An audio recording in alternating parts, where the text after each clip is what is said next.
Assalamu alaikum. In this video, how to delete marquee selection in Photoshop for two way. I apply step 1. First step 1.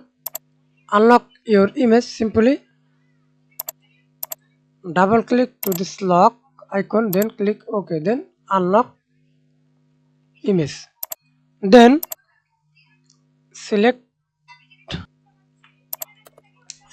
rectangular marquee tool. Then select area. Simply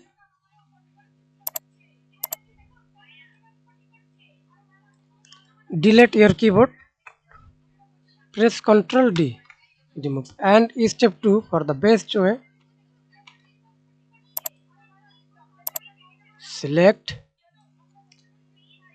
right click on your mouse, fill content ever. Wait for a second, press Ctrl D. That's it. Thanks for watching video. Please like, comment, share and subscribe to my channel.